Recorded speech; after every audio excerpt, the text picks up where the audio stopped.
once again, everybody. This is the other figure that I made in July that I wasn't able to share because it too was entered in the Sold Off Run contest on Figure Realm.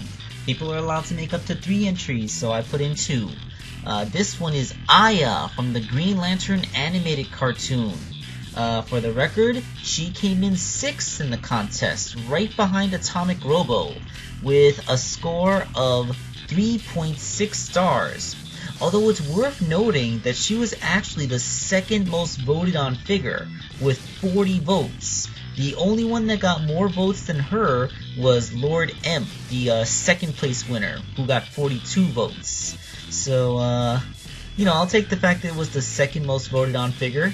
Yeah, I'll take that. That's a nice consolation.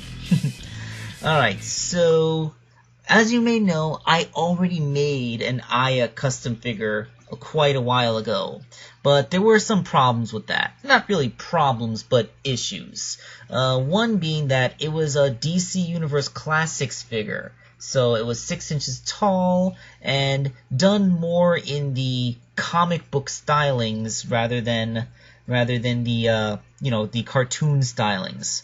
Also, as a 6-inch tall figure, it makes Aya like a really tall person, maybe Wonder Woman, a really tall woman. But if you watch the show, you'll know that Aya is not a very tall person at all. I mean, she's only about chest high to Razor, and it's not like Razor was a super tall guy either.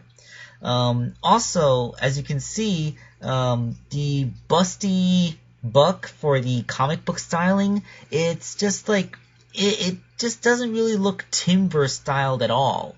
So I of course would need to get a figure that looked a lot more like a Timverse character. So the base is of course the B-Task Batgirl. Yeah, I'm just kidding. There's no way that I would denigrate such a wonderful figure. No, I would use a more disposable figure. The Wave 1 April O'Neil from the TMNT line. It matches the Timber style uncannily well, and it has the perfect petite shape to be Aya. I mean, it's pretty much right there. You'll see in a few minutes as we convert her. So let's get down to that. Okay, so some of you with long memories may remember sometime last year when I took my April O'Neil figure and gave her elbow and knee joints to give her an articulation level more matching with the Turtles characters. In actuality, that was just step 1 of this custom, which I'd always planned, but I didn't have time for. Well, I had the time now, so I just had to do a bit more sculpting. Here you can see I made those hip-high go-go boot style things that she wears, and then below the knees I make her knee pads and her smaller feet. April has much larger feet than Aya has. Now this is where I kind of regret that I only had 2 white Figma joints, because Figma joints don't accept paint very well. But anyway, let's move on. The legs were painted. Since I had the white Figma joints, I didn't have to paint those. And once I had them completed, I moved on to the body. The body didn't need that much. I sanded away a lot of her shirt wrinkles so that it would look smoother.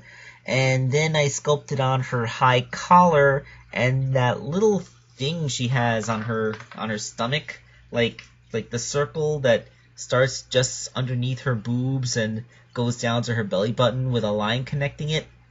I don't know what that is. I think it's supposed to look like, I don't know, maybe it's supposed to remind you of the shape of the ship she's the AI of or something. I don't really know. And then I had to paint it. Would you believe that one of the limiting factors on making this custom was that I didn't have the proper shade of green to make an Aya? Yeah, all my greens are either too dark or too light. So I had Strapper send me some new green paints so I could, get better green for her. Although I did use some of my test source green for the interface, to be the glowy bits, because it looks a little bit glossier. Then I make her arms. The arms are April's arms with the shoulders sculpted up for the big shoulder pads, and the gigantic Robo Popeye arm gauntlets that she has. Although the hands are actually made using April's actual fingers. cut off of the hand and separated and then stuck back in. Paints it up, it looks just like Aya's big old hands. That leaves only her head now. Yes, the head. I would say that this is the only part of April that didn't have a perfect match for Aya.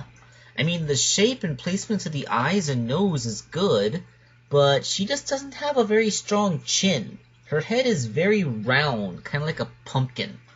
Yeah, it's unfortunate. Funnily enough, the later generation April probably had a better chin for this, but then that one didn't have a neck, so I guess I just can't win. Anyway, it just involved cutting off April's hair and sculpting Aya's helmet in place around it. Once that was installed, it was just the paint job away. Again, Aya's green with slightly darker green to be her eyebrows, although her eyes are a very nice teal shade with blue irises. It's a very nice face. I also painted in a little bit more lipstick using yet a different shade of green. This is because Aya has very full lips and this April figure has very thin lips. Probably has something to do with the Bruce Timm style again. Alright, so let's put Aya back together again and see what she looks like. And here we go. Yep, that is a much better match for Aya than the DCUC buck ever could be. Once again, I kind of regret only having 2 white Figma joints because you can see the black blemishes on her elbows where moving it scrapes the paint right the heck off. These Figma joints just absolutely do not accept paint. They are completely unpaintable plastic. But, you know, like, I couldn't order a whole nother set of Figma joints just to get a couple of white ones. Besides, with these random bundles, I don't even know what colors they are. For all I know, I wouldn't even get any white ones. So that's a shame. If I ever do get my hands on some white Figma joints, I'll swap them out and it should be perfect. So yeah, thanks to the elbow and knee joints added by the Figmas, she is every bit as articulated as, you know, any other figure. She's really great. I've always loved Aya, and it's really great to have a figure of her that looks like her. One final side-by-side comparison, you see she matches the animated series Batgirl very well, in contrast to the previous anime that doesn't. Alright, I hope you like this figure as much as I do. Wakeangel2K1, signing off.